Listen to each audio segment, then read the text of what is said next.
So where were you during the great Facebook blackout of 2021? Sounds dramatic. But for 6 hours yesterday, users around the world found themselves unable to share or like or post anything. Facebook and its apps, Instagram, WhatsApp, Messenger, and Oculus went offline. Facebook says the problem was a networking issue. The company's chief technology officer issued an apology on Twitter that reads, "To every small and large business, family, and individual who depends on us, I'm sorry." Here to talk about the blackout, tech expert Burton Kelso. Burton, a lot of people went to Twitter, not just Instagram, to share with us what was happening, but it forced everyone to use the only social media that seemed to be working yesterday. So, beyond everything that we're kind of making fun of, the fact that we probably needed to unplug, the fact that we got more work done because we weren't distracted by social media, how big of a deal was this?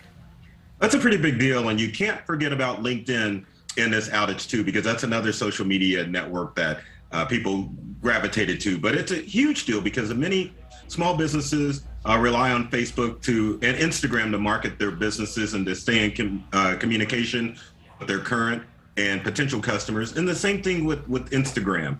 So it's major. It just means that people just can't communicate in a way that they're normally used to doing.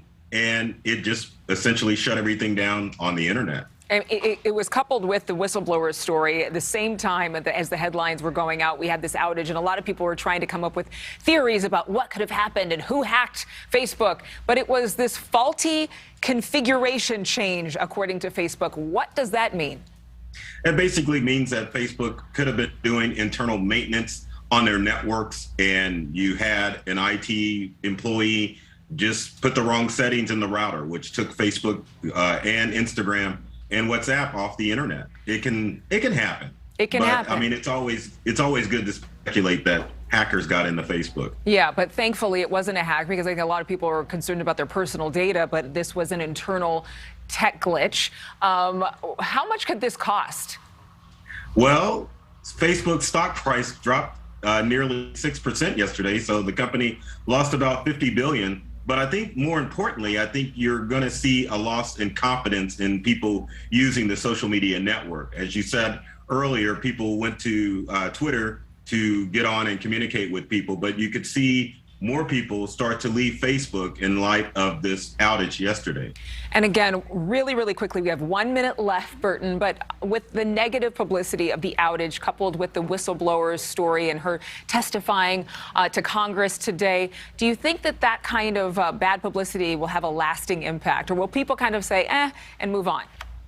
I think it's going to have a lasting impact, just for the simple fact that you've had the Cambridge Analytica break back in 2018. And now people are upset that they can't express how they feel on Facebook, and they are being censored as far as their content. So I think you're going to start to see a migration away from Facebook to other social media platforms. Well, we'll see how this all plays out. Burton Kelso, our go-to guru from the tech world, thanks so much for being with us this morning. Thank you, Adrian. Have a good one.